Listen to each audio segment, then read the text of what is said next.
compartilhar no Instagram. Profissional, qualquer coisa, que não sou nem um pouco boa de mexer, mas a gente pode conversar por lá. A minha proposta hoje aqui com vocês é a gente tentar, sim, é uma proposta meio ousada, a gente correr vários séculos, imaginando que soube que vocês foram até Aristóteles, né? Vocês viram um pouquinho aí da filosofia antiga, né? Passaram pelos pré-socráticos, os filósofos da natureza, passaram pelos sofistas, e aí vem Sócrates, né? Com Platão e um pouco de Aristóteles.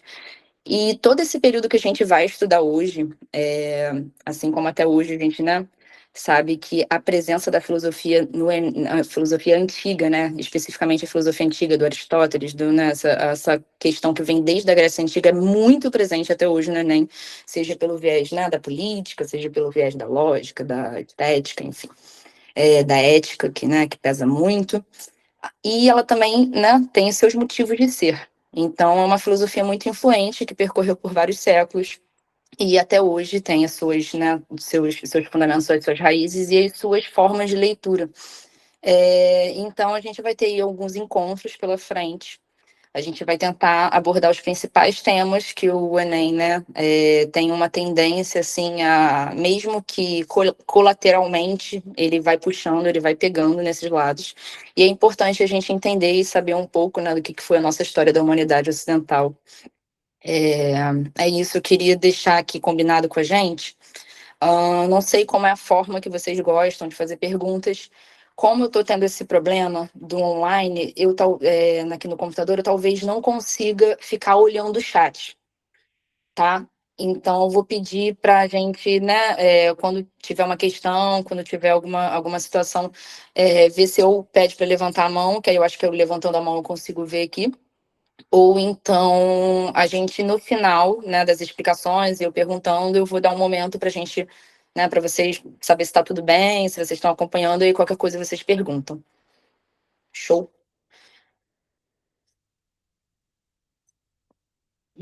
Boa noite, professora. Boa noite. Cheguem bem, peguem seus caderninhos. Sobre os materiais. Eu compartilho, se vocês quiserem, os slides têm muitas coisas escritas.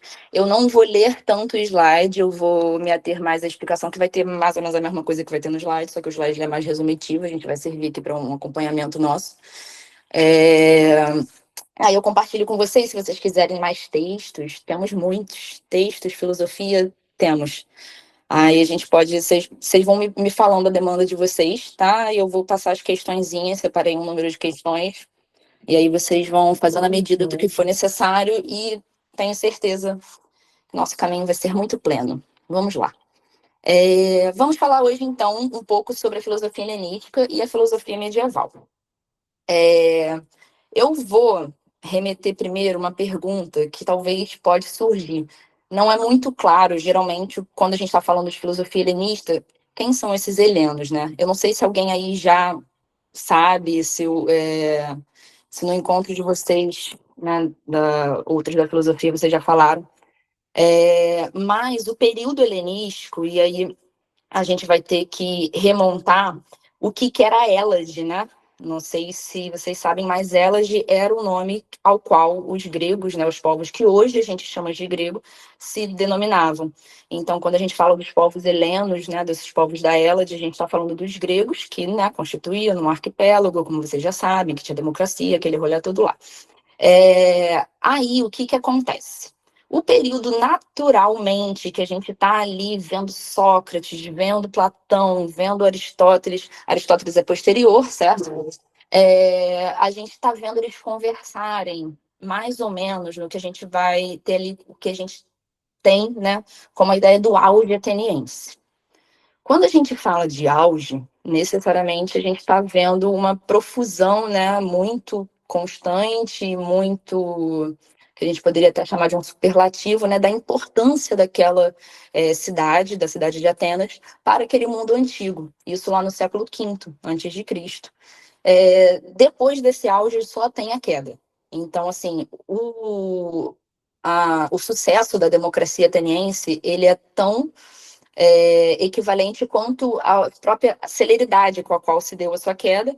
Muito se dá, né? Aí cito aí no slide e a gente vai vendo. Depois que rolou, né, a questão tem ali para a filosofia, que a gente vai datar da morte de Sócrates, a gente data da profusão, né, de Platão, da publicação da República, e aí a gente vê que a democracia ateniense está imersa em algumas guerras, dentre elas uma guerra que dura 70 anos. Então, assim, uma guerra que dura aproximadamente 70 anos, que é a Guerra do Peloponeso, não é uma guerra que naquela, né, a gente tem que pensar que as gerações daquela época já não eram gerações que perduravam por muitos anos, média de vida entre os seus 40 e 50 anos, então foi uma guerra que durou gerações, né? A Guerra do Peloponeso. Ela perdeu com muitas, né, muitas grandes parcelas do exército, da população. Houve outras tentativas de guerra, de batalha, houve uma grande peste que também foi muito catastrófica dentro da própria cidade, né, de Atenas. E aí que começa a surgir a questão do Império Romano. Então, quando a gente pensa lá no Império Romano, gente, o que é um governo imperial, né? Aí eu dei o nome ali de imperialismo e cosmopolitismo. A questão para a filosofia do cosmopolitismo dentro do Império Romano é uma parada muito singular, que a gente vai começar a entender quando a gente está falando ali da polis grega, né? A polis que a gente sabe que é aquele conjunto, né, da cidade. O que é cosmopolis? A cidade de todos, né? Uma cidade universal. A gente sabe o que aconteceu, assim, dos rolés filosóficos. Atenas está entrando numa decadência.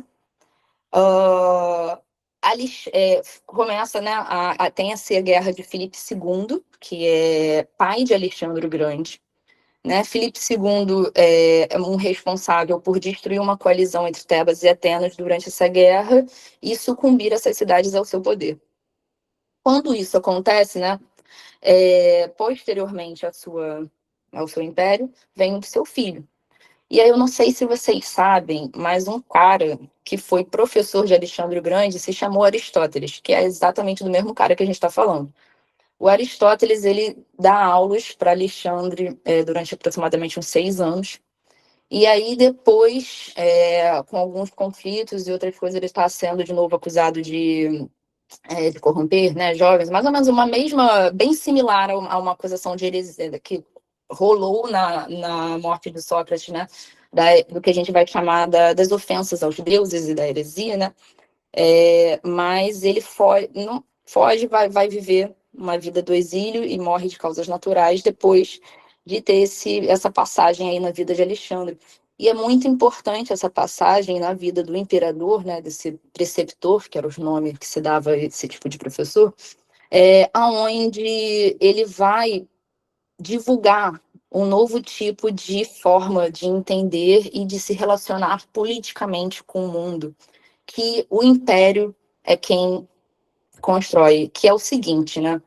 Quando a gente está falando do período imperial, galera, a gente está falando, por exemplo, hoje em dia tem até o termo, né, do imperialismo, não sei o quê. O que é esse império? O que é essa cidade universal, essa cidade de todos? O império é literalmente o lugar onde as suas liberdades individuais, de credo, de fala, de religião, de costumes, né? A gente não pode esquecer que Gente, é um território ali, voltei. É um território, desculpa, é o feijão e a feijoada, eles vão ficar latindo, eles são doidos. É um território que cobre né, o que seria o mar Mediterrâneo. Aqui, ó, o norte da África, ele chegou na Ásia, ele se misturou com toda essa galera aqui que hoje a gente tem, que é a região né, do leste europeu, da Rússia, dos Balcãs, que é essa região aqui. Então, dá para se imaginar, não só através da extensão, mas também as divergências culturais que rolavam em cada um desses povos. E aí, através dessas divergências, a gente tem um único ponto em comum, que é a dominação política do imperador. Então, o local onde literalmente as suas liberdades, as suas individualidades e singularidades devem ser defendidas porque elas pertencem ao seu campo individual da sua vida pessoal e não à vida política. E não à vida. Só um minutinho.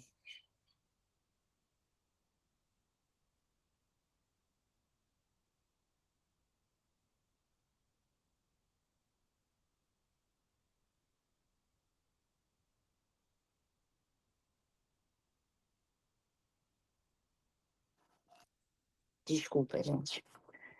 É um modo de vida onde a sua vida interior está tão protegida devido às suas delegações dos direitos e vontades políticas na mão do imperador dentro dos locais, né, de poder, e não mais na praça pública, como rolava lá na democracia ateniense, devido a isso que a gente chama de império, né, que a gente chama de um poder imperial. É um poder onde tudo aquilo que compete, né, o que antes competia no exemplo da democracia, né, tudo que competia à vontade do bem comum do povo, de estar discutindo no meio da cidade, ou, né, que a gente sabe que era uma democracia restrita no que compreende-se o que a gente entende como cidadão, né, que realmente poderia estar participando daquela política, mas ao mesmo tempo é, filosoficamente, ideologicamente falando, a democracia ela é uma projeção onde a vida das pessoas, né, e a vida comum também participa do campo político, também participa do campo das decisões estruturais. E quando a gente está falando de campo político, quais são as decisões que a gente está pensando nessa época, gente? A gente tem que se botar um pouquinho no lugar também, né? São os julgamentos que rolavam, às vezes, né, de decisões. Julgamentos nem tanto, porque, enfim, né, o Império Romano também foi o lugar onde você crucificou Jesus Cristo. Então, você entendia que as liberdades individuais, às vezes, o que você poderia fazer eram muito amplas. Mas também se exige ali aquela, por exemplo, qual é o lugar que eu vou invadir? Qual é o território que eu vou dominar? Quais são as formas que eu vou sucumbir? Essas escolhas antes estavam realmente no campo das decisões públicas de Atenas. E quando a gente se transfere lá para aquele período, para aquela época, dentro do Império Romano, a gente vai ver toda essa parcela de assuntos ser retirada né, das mãos daquela população.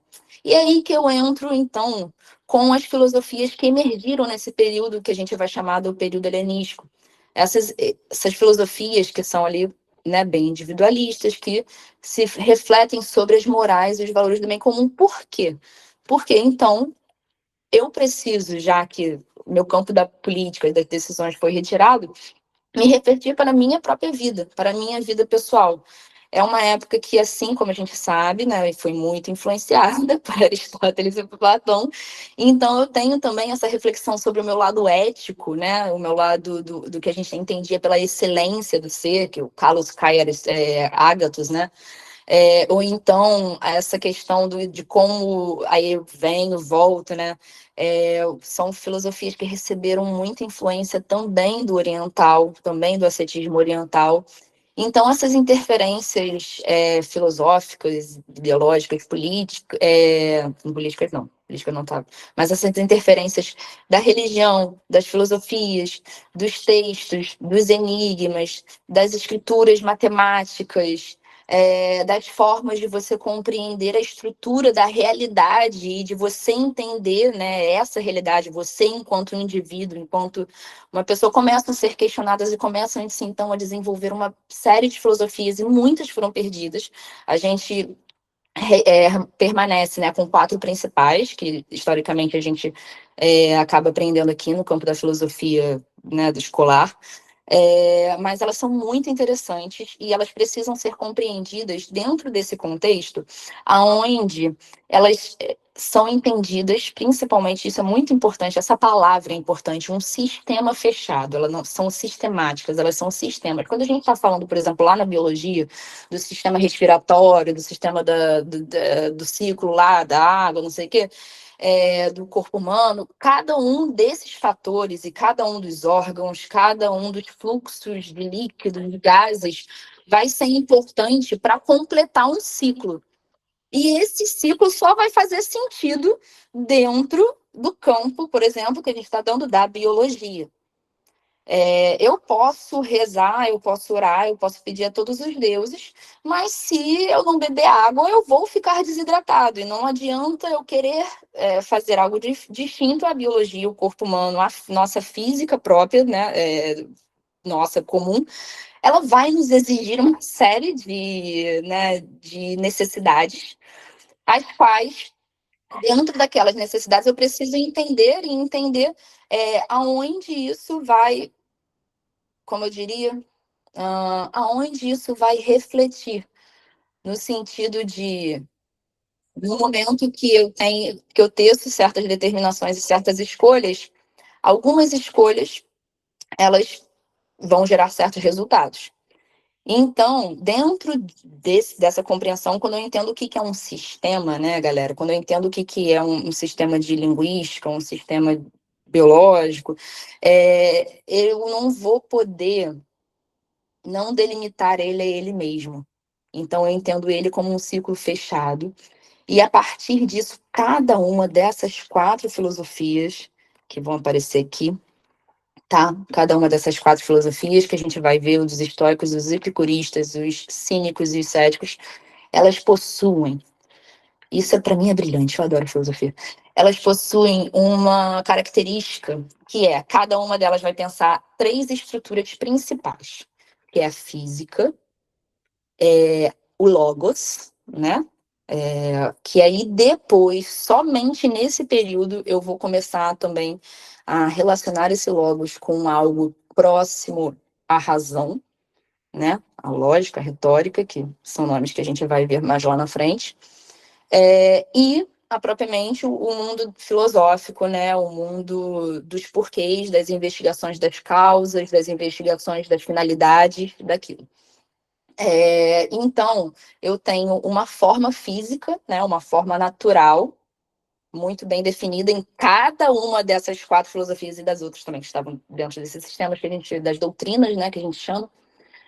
Eu tenho uma lógica muito bem definida, então, assim, cada uma delas vai depender de um desses elementos, né? Eu não posso utilizar a física do estoicismo para tentar falar sobre a lógica do epicurismo. São campos que não, nesse caso eles são divergentes, mas são campos que às vezes não vão se convergir e eu não vou poder utilizar. Cada sistema só vai funcionar dentro dele mesmo, e cada um deles tem uma filosofia própria, cada um deles tem uma ideologia própria, uma doutrina própria, uma ética própria. E aí, dentro desses 3 campos, a gente vai conseguir aprofundar-se. A gente talvez não vá conseguir hoje aprofundar-se em cada um desses campos, em cada uma dessas doutrinas, mas se vocês ficarem interessadas, a gente pode conversar muito sobre isso depois. O que elas têm de comum? Agora, eu já falei que elas têm 3 campos de diferença entre elas. O que elas têm de comum? Elas têm nelas uma máxima que a gente tem que lembrar sempre quando a gente está falando do período da filosofia helenística, que é: devemos seguir a natureza. Devemos nos orientar e orientar nossas ações, pautar nossas ações seguindo a natureza. E quando a gente está falando de natureza, lembro a physis, né? O lado da natureza do campo da física para cada uma delas era diferente. Vamos lá. Elas também tinham em comum a busca por o que a gente está dando o nome ali de ataraxia, ou imperturbabilidade da alma, tranquilidade da alma. Qual é o nome que eles também falam? Eles lá tem tanto que eu me perco.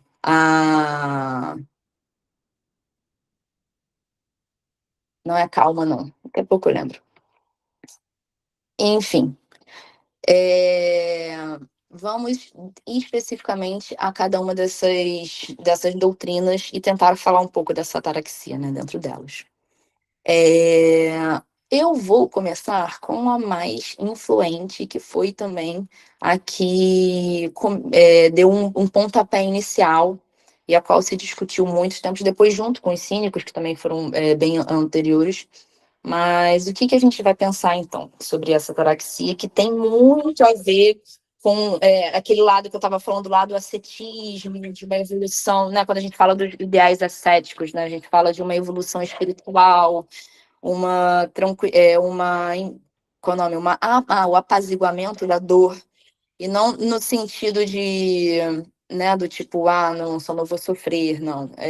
Mas a gente tem que pensar que quando a gente, né, sente essas dores individuais, elas têm um motivo, elas têm uma razão de ser, e aí muito também a gente vai chamar do controle das paixões dentro, né, eu tô lembrando todas as palavras agora, dentro do que a gente está pensando aqui. Os epicuristas, a gente tem uma máxima, tá, para cada uma dessa galera. É um modo meio, como a gente chamaria, meio de fazer umas equações, né, em relação a cada um deles. Os epicuristas, eles procuravam no que a gente chama de um afastamento, né, da dor e uma busca pelo prazer. A gente tem uma compreensão de que eles são os caras que queriam, como se a todo custo, inicialmente, maximizar os prazeres da vida, mas quando a gente chama, né, desses prazeres ou de alguma coisa assim, a gente não está falando de qualquer tipo de prazer. A gente não está falando de comer até não aguentar mais, de fazer sexo até não aguentar mais, ou de ter muita riqueza e opulência. Porque o que a gente também precisa? Do afastamento da dor. E a gente sabe que muitas das coisas que nos causam dor e que nos causam inquietações, elas vêm dessa vontade de poder, da vontade do excesso. Então, eles vão o tempo todo condenar esses excessos. Quando eu estou em busca pelo prazer, eu preciso entender qual é o tipo de prazer que eu quero buscar. Não é uma forma que a gente também dá o nome de hedonista, né? Que é essa coisa da luxúria, assim, de você buscar o prazer incessante. E aí ele tem como seu principal expoente o Epicuro. Essa ausência da dor, né, a gente também vai chamar, dando o nome de apatia. A gente tem uma compreensão de apatia diferente, tá? Para os estoicos e para os epicuristas. No sentido de que os epicuristas, né, segundo os estoicos, tá? Essa leitura que eu estou fazendo dos estoicos, seriam pessoas que, para eles, a apatia seria nem sequer sentir, né? Seria a dor simplesmente fluir. Enquanto para os estoicos é necessário um outro esforço, que seria um esforço de reconhecimento e dessa dor, né? E de compreensão racional de como não senti-lo. Já, né, para os epicuristas, a gente vai pensar que existem, então, para finalizá-los, alguns tipos principais desses prazeres. O prazer que seria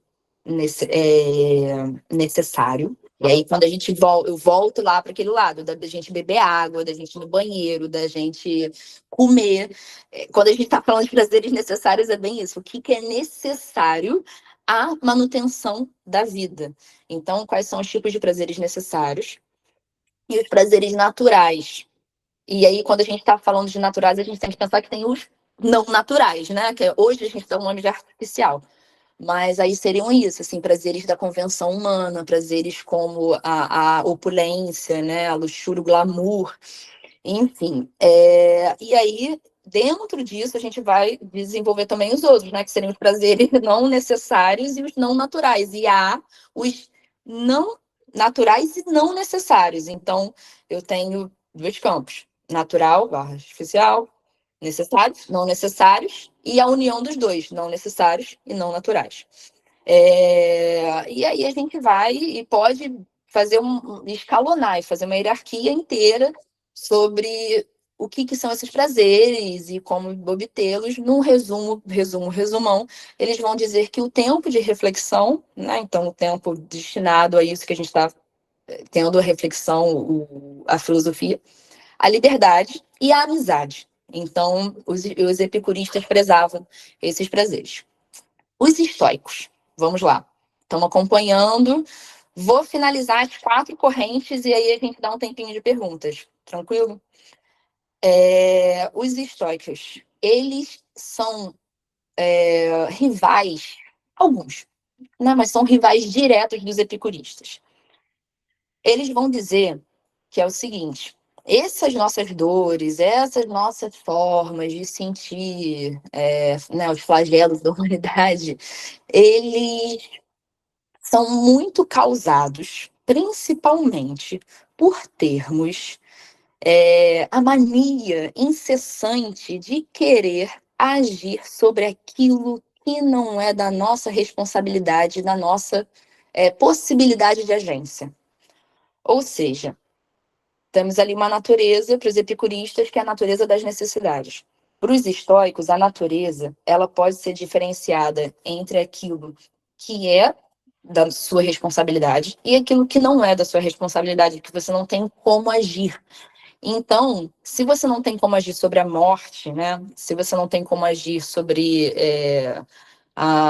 né, as decadências, ou as formas que a gente tem que pensar, era queimada, era problema na agricultura, fome, era doença o tempo todo. Então, assim, coisas que a gente não vai conseguir atuar em cima, né, sobre, ou assim como também algumas necessidades nossas naturais, é, tais quais, como eu poderia pensar, além daquelas que a gente já falou dos epicuristas. É,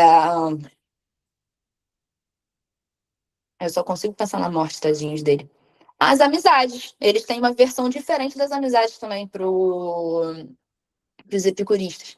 Mas, assim, ao mesmo tempo, eles também estão falando o seguinte: existe algo naqueles epicuristas que foi interessante, sim. Só que a gente precisa revisitar isso e tentar entender aonde que eles estão sendo insuficientes, né? Então, eles têm essa questão de que essa realidade, né, dessa natureza é algo inabalável.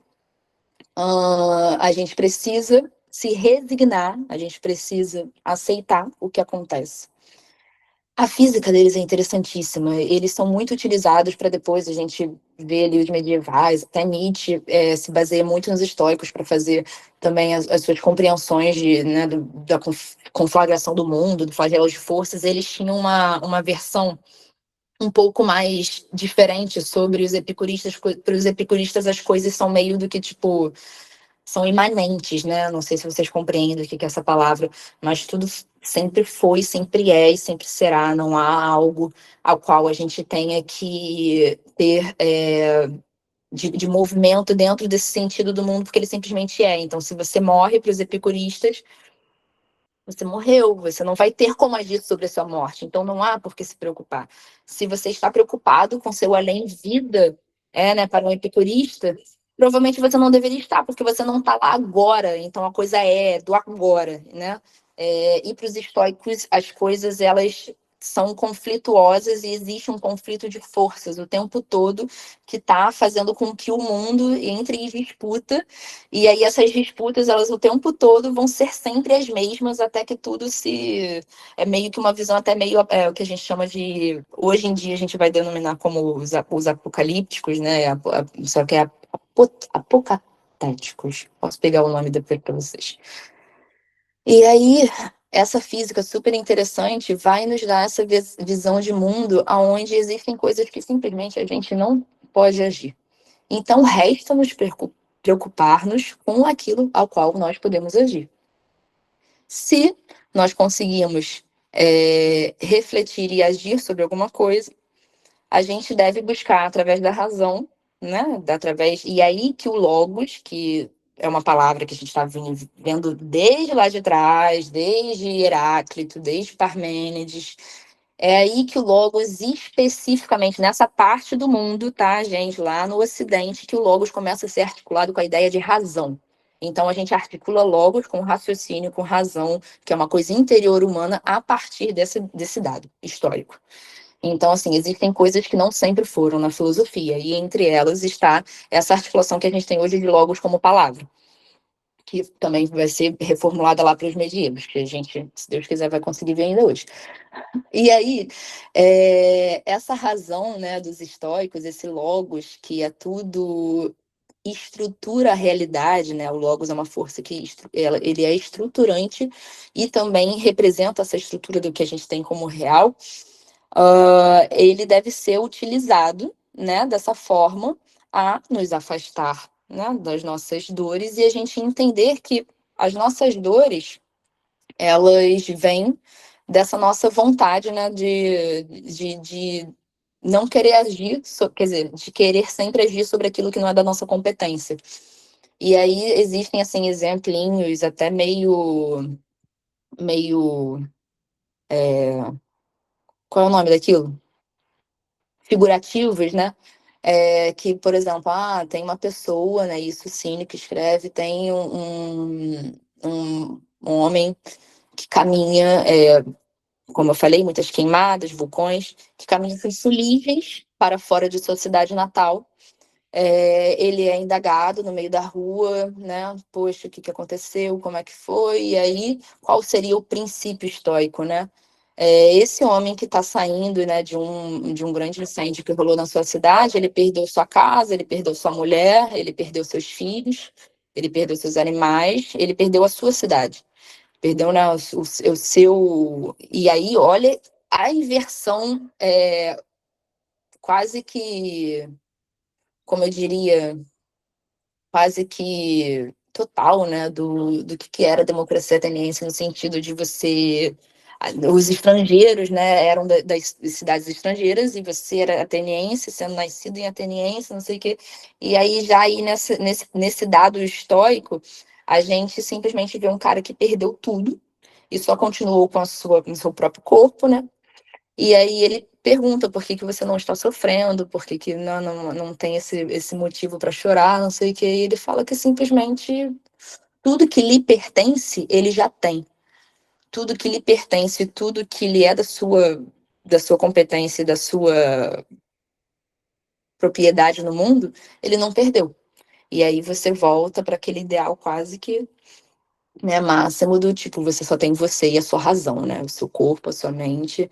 E E aí você não precisa ficar triste, você não precisa chorar as lástimas. As pessoas morrem, as cidades se perdem, as casas são queimadas e você tem a você mesmo. E aí essa autossuficiência é um desafio, né? Esse autocontentamento é um super desafio. E aí vem para duas outras correntes super radicais, no sentido de que o radicalismo mesmo na sua ação, no seu modo de ação, a gente está falando o tempo todo de uma filosofia muito prática, né? Que é do nosso autocontentamento, da nossa felicidade própria, da nossa busca por essa paz interior.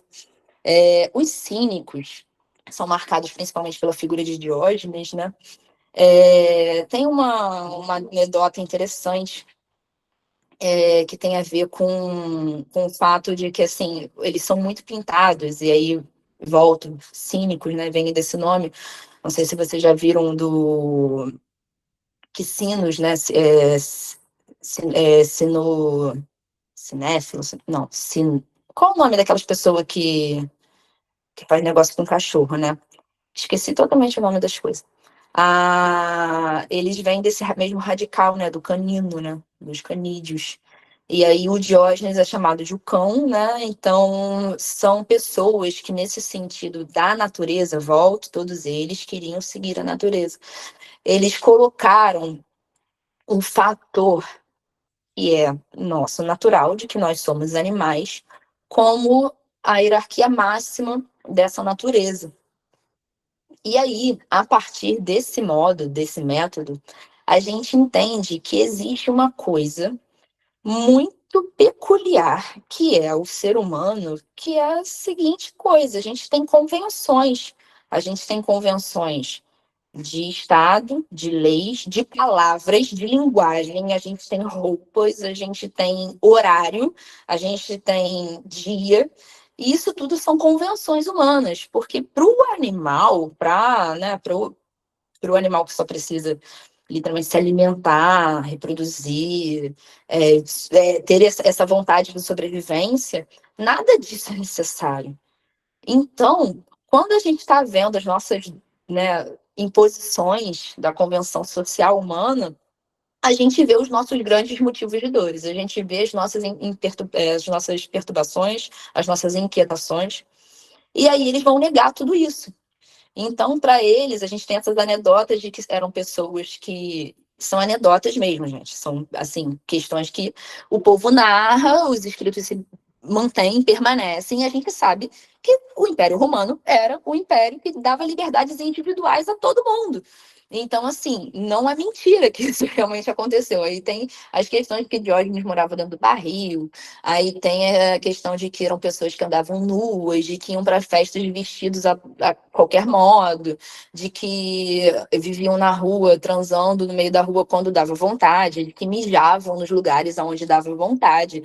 Então, assim, são filosofias extremamente radicais, são doutrinas extremamente radicais.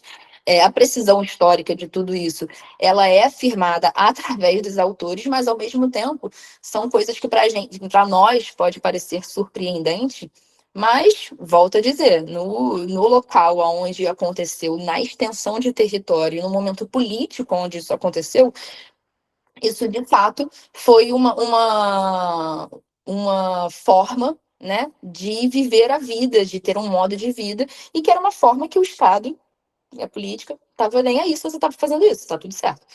E aí o que, que acontece? Para eles queriam negar essa coisa dos nomos, né, que são as regras, as normas, né, a normatividade humana. E para a gente ser realmente livre, a gente precisa se libertar de todas as nossas amarras, de todos os nossos grilhões. Eles falam, poxa, a gente já é o suficientemente preso pelas nossas próprias necessidades naturais. A gente não precisa inventar mais grilhões, inventar mais amarras. Vamos lá. Vão comigo, tá acabando. É o último. Os céticos, gente. Seu fundador foi Pirro. Os céticos, às vezes, podem ser chamados também de pirronistas ou pirronismo, né? Quando a gente está falando desses nomes, a gente está falando desses caras, dos ceticistas. Foi fundado por Pirro, e aí eles têm uma outra característica, que é o seguinte: eles vão ser muito citados até hoje. A gente fala, ai, porque essa pessoa é cética, ela não acredita em nada, que não sei o que, não sei o que lá. Na filosofia, um cara muito famoso chamado Descartes citou os céticos e tem né, o ceticismo levado ao extremo para fazer sua filosofia. Então são caras que a gente vai o tempo todo, assim, vai estar puxando ele de certa forma, e a gente tem que tentar entender mais ou menos o que eles estavam fazendo. Filosoficamente falando, esses caras aqui são caras que vão ser muito proficuosos, vão ser muito bem sucedidos no campo do que a gente chama da epistemologia, tá? No campo da teoria do conhecimento, da análise do conhecimento. Quando a gente está falando, né, da física, quando a gente está falando das questões ontológicas do ser, de Parmênides, o que é, o que não é, né, quando a gente está falando do logos, a gente inicialmente fala também sobre ontologia, até o dado momento que a gente consegue, inclusive, incluir esse logos na metafísica, na retórica, é uma outra palavrinha, tá? E aí, né, na lógica, e aí a gente está falando, então, da epistemologia, dessa teoria do conhecimento. Porque, ao contrário não, mas também, de certo modo, indo na mão, né, das suas doutrinas, a questão da natureza para eles vai ser o seguinte: a gente não consegue ter certeza, né, absoluta, de que essa própria nossa realidade que nós apreendemos é a realidade de fato. A gente só possui, assim como os sofistas, né, falavam, então esses caras todos também tiveram seus porquês de estarem depois falando e questionando e refletindo e fazendo suas doutrinas. A gente sabe, como Platão também vai falar, que o que existe no mundo de fato são multiplicidades de argumentos, de opiniões, de vivências pessoais, tudo aquilo que eu aprendo através do meu corpo e da minha razão é imanente da minha visão de mundo e é pertencente às minhas possibilidades de apreensão desse mundo real. Então, quando eu vou contar algo para alguém ou quando alguém conta algo a mim, eu não posso ter certeza absoluta de nada. Então, de uma forma bem radical, eles vão simplesmente suspender os juízos. No que eu digo de juízo, é isso, é uma certeza, é uma razão, é um julgamento, é uma forma de. Não é a suspensão da percepção. Veja lá, a percepção continua. Só que eu não posso manifestar opiniões ou manifestar certezas através dessas percepções. Então, cabe a mim retirar-me de tudo aquilo ao qual eu não possuo certeza.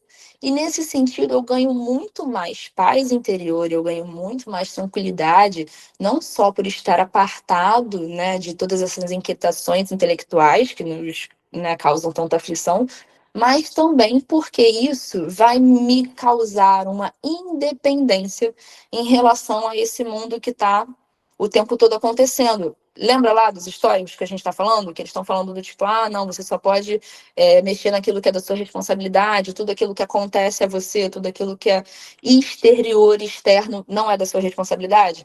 Nesse sentido, tem algo de similar, mas é uma corrente diferente, tá? Porque aí o que eles vão fazer? Eles vão fazer simplesmente essa negação absoluta de tudo aquilo o qual o meu próprio agora, o meu próprio momento, ou então a minha própria, né, certeza não pode obter. E aí, nesse sentido, seriam as aflições em relação ao futuro, em relação ao que pode ou não acontecer, se vai ou não chover amanhã, não me importa, eu não sei. Eu só conseguiria saber se eu estivesse lá. Ou então, se vai acontecer, também não compete a mim, é algo externo, é a chuva. Eu não tenho como controlar a chuva. Então, eu não vou ficar nervoso se minha aldeia, se minha plantação não vai crescer. Eu tenho que me manter plácido, pleno, e simplesmente não deixar com que essas perturbações nos aflijam, nos atinjam. E aí, mais uma vez, a gente vê essa busca pela ataraxia. Galerinha, eu botei isso. Ó, tem um negócio aqui bonitinho de, de cardzinha. Não sei se dá para ler. Mas aí tem o cético na chuva. Sobre quem pode me provar que realmente está chovendo, né? Será que essa chuva realmente existe? Será que essa chuva que eu percebo no meu corpo é chuva de fato, não é mais uma percepção?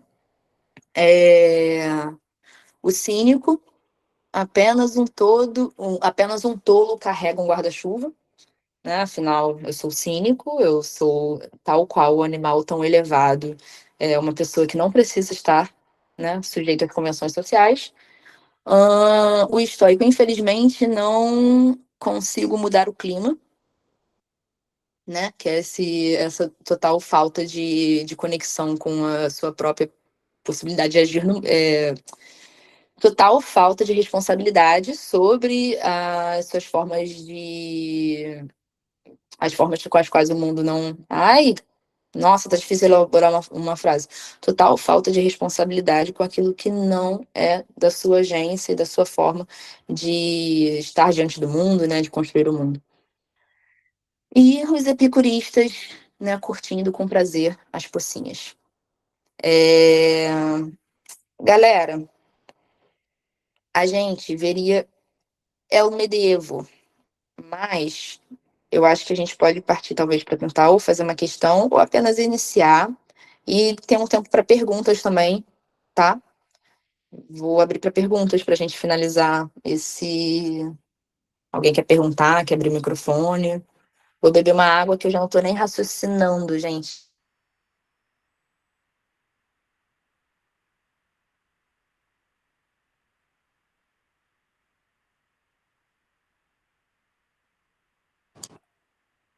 Boa noite, professora.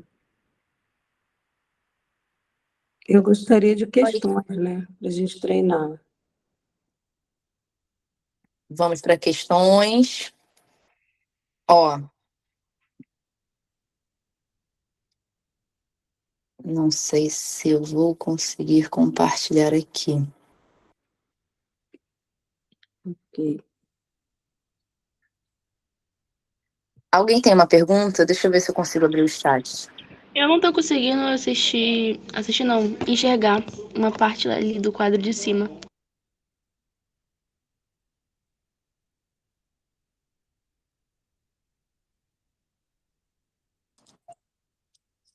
Professora, esse PDF vai ser enviado lá no grupo?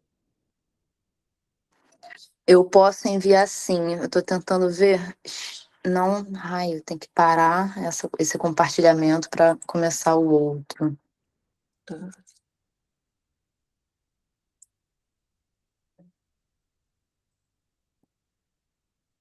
Eu posso propor que a gente, pelo menos, eu tenho 10 minutinhos.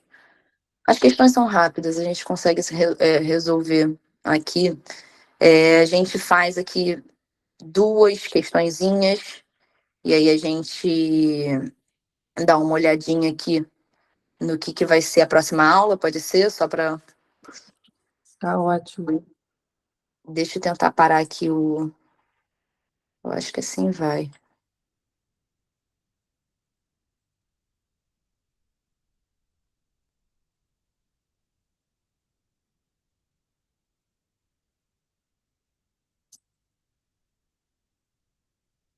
Essas questões vão ser enviadas depois para vocês, galera. Eu tenho um bom número aqui de questões. Só preciso que ele queira funcionar.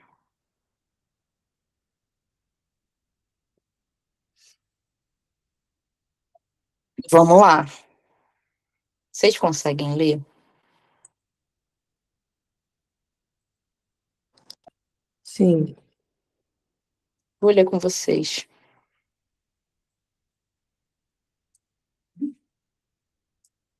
Questão do Enem de 2022. Entretanto, nosso amigo Basso tem um ânimo alegre. Isso resulta da filosofia. Estar alegre diante da morte, forte e contente, qualquer que seja o estado do corpo, sem desfalecer, ainda que desfaleça. Vamos lá. Uma leitura de Cínica, né? O excerto refere-se a uma carta de Cínica na qual se apresenta como um bem fundamental da filosofia promover as opções: valorização de disputas dialógicas, rejeição das convenções sociais, inspiração da natureza religiosa, exaltação do sofrimento ou a moderação das paixões. Vamos lá. As paixões, não. Letra B, Ó, vamos lá no texto. inversão das convenções sociais. Entretanto, nosso amigo Basso tem o ânimo alegre. O Basso tem um ânimo alegre, gente. Isso resulta da filosofia. Vamos ver por que a filosofia de Basso deixa ele com um ânimo alegre. Estar alegre diante da morte. Ele está alegre mesmo diante da morte. Forte e contente qualquer que seja o estado do corpo. Sem desfalecer, ainda que desfaleça. Então, mesmo que eu desfaleça, eu não deixo-me desfalecer. Estou forte e contente, mesmo diante da morte e em qualquer que seja o estado do corpo. Exaltação do sofrimento. E ele me pergunta o seguinte na questão: se A essa letra passagem... Qual é a letra? D. D. D. Ó, o excerto refere-se a uma carta de Cínica, na qual se apresenta como um bem fundamental da filosofia promover a... Eita. Não é Quando eu moderação porque falo, mesmo que esteja desfalecer, vamos ainda que desfaleça. É muito doido isso, né? Eu sei que filosofia tem esse estado assim meio de ser, Professora, mas ao se não, mesmo tempo a gente tem que ler se com não for a muita letra atenção. D, ou é a letra E também. Não sei. Ao mesmo tempo, a gente tem que ler com muita atenção algumas coisinhas aqui que são muito chave para a gente tentar responder. Ele quer o bem fundamental da Da filosofia filosofia. que está aqui dentro desse texto, tá? Moderação das paixões. Restrição Quando eu do estou falando de eu sofrimento. estar alegre diante da morte, o que a morte é geralmente para as pessoas? Tristeza, né? Algo ruim. Tristeza. Quando eu estou contente com qualquer estado do corpo, se eu estou doente, eu tenho como estar contente, gente? Não. Não. Mas para esses caras tem como. Para É. esses caras, eu mesmo doente, eu posso estar contente. Porque eu tenho responsabilidade, é a cínica, né, que é o nosso histórico. Eu tenho responsabilidade sobre o meu estado do corpo, sobre eu estar doente ou não estar doente. Se eu peguei uma virose, às vezes uma criança de 3 anos, que é uma caixinha de doença, não tem culpa disso. Então eu tenho que estar forte e contente. E mesmo, né, que eu esteja cansado, morto, exausto, não sei o quê, não me deixo desfalecer. Afinal, ainda que esteja ali naquele estado final, se eu estou no estado final, eu mesmo não tenho como não controlar o meu fato de estar no estado final. Às vezes chega meia hora, tá na minha idade. Então, ele me pergunta o seguinte: se eu valorizo as disputas dialógicas. O que são as disputas dialógicas? São as disputas de ideias, as disputas de estados. Acho que está meio afastada essa. Vamos lá. Ela tem a ver com a rejeição das convenções sociais. Quando eu estou falando daqui, eu não estou falando de como eu virar os cínicos, de que eu estou rejeitando simplesmente a compreensão de... Eu estou falando de coisas bem mais da natureza. A morte, a doença, o sofrimento, a exaustão. Eu não estou falando de convenções sociais. Nada a ver. A inspiração da natureza religiosa. Eu não estou falando de que isso daqui é responsabilidade de uma religião, e sim de uma filosofia. Sim. Exaltação do sofrimento. Essa daqui pode dar uma confundida mesmo, tá? Ela pode dar uma confundida mesmo. Porque o tempo todo eu estou falando que eu estou feliz mesmo diante da morte, não sei o quê. Mas eu não estou feliz porque eu estou morrendo. Então eu não tenho por que exaltar esse sofrimento. Mas certamente eu tenho como ficar menos triste, mais moderado, em relação, né, ao que eu sinto. Galera, as paixões aqui, quando eu estou falando da moderação de paixões, quando eu estou falando do controle das minhas inclinações, eu estou falando diretamente desses caras. Eu estou falando diretamente daquela ataraxia que a gente está falando o tempo todo e que a gente falou hoje o dia todo. Que é essa questão da imperturbabilidade, de eu ter uma alma tranquila, de eu ter uma vida que não me exalte, né, os ânimos, as paixões, que não me exalte os nervos. E aí, nesse sentido, o gabarito é, né, essa letra, mas é uma questão mesmo assim que a gente viu aqui, que a gente demorou até um pouquinho de tempo para fazer, mas a gente tem que se ater o tempo todo ao que a questão está me pedindo, o bem fundamental da filosofia, tá? Vir no texto, ver o que essa filosofia está me falando. Se é estar alegre diante da morte ou se é estar alegre diante, sei lá, da pobreza, de uma coisa assim que aí seria mais do lado da convenção, né? Que eu não preciso ser rico, não sei o que, não sei o que lá. Não, ele está falando de coisas bem mais profundas. Não me fala sobre religião, não me fala sobre, né, o que seria a valorização das disputas dialógicas, seria mais esse lado de valorizar a indagação, né, a interrogação intelectual, as discussões, os debates. Galerinha, essa daqui é mais de medieval. Vamos fazer nesses minutos finais essa daqui? Pode ser? Outra aqui, do Enem 2018. A quem não basta pouco, nada basta. Uma era do estoico, né, do cínica, e essa dos epicuristas, de Epicuros especificamente. Remanescente do período helenístico, a máxima apresentada valoriza a seguinte virtude. Aí ele questiona a esperança, tida como confiança no porvir, a justiça, interpretada como retidão do caráter, a temperança, marcada pelo domínio da vontade, a coragem, definida como fortitude da dificuldade, a prudência, caracterizada pelo uso correto da razão. Pelo correto uso da razão. Quando eu estou falando a quem não basta pouco, nada basta.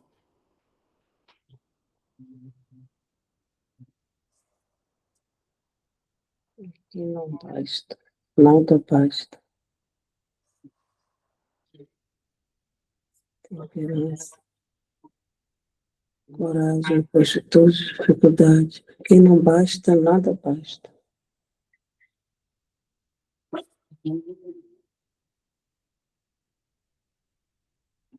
Eu estou falando sobre uma confiança no porvir, no que vai existir, no que vai vir depois. Não. Eu estou falando sobre uma retidão de caráter, sobre um caráter, quando eu digo de retidão, né? Estou falando de moralmente correto, moralmente não contraditório, né? Um caráter reto, direto, que não é fluido. Eu estou falando sobre temperança, que é marcada pelo domínio da minha vontade, né? Talvez de querer mais, de exaltar. Letra C. A letra C. E aí dá coragem, só para a gente tirar a tema, definida como fortitude da dificuldade, né? Fala uma força diante da dificuldade. A prudência caracterizada pelo uso correto da razão, né? Que aí não está falando nada de razão essa frase, enfim. Só para vocês saberem, a prudência e o uso correto da razão é a questão de Aristóteles, a esperança no porvir seria o medievo, a justiça interpretada como retidão de caráter também tem a ver um pouco com a filosofia aristotélica, mas é isso, a temperança. A temperança também é um nome que às vezes Aristóteles usa, mas todos esses caras são da filosofia helenística, então se eles são helenistas, eles estão remetendo aos povos helenos. Então não é incomum a gente ver isso. Eu vou enviar para vocês o material, tá bom, galera? Tem um gabarito no final dele, mas vocês fiquem à vontade se vocês quiserem perguntar, se vocês quiserem esperar para talvez eu possa mandar áudio, posso explicar. Tenho o maior prazer de estar falando isso, fazendo isso. E fico aí, tá? No contato de vocês para qualquer coisa a mais. Alguém tem mais uma pergunta? Alguém quer contribuir, quer falar alguma coisa? Fiquem à vontade. Não, não. Obrigada, professora.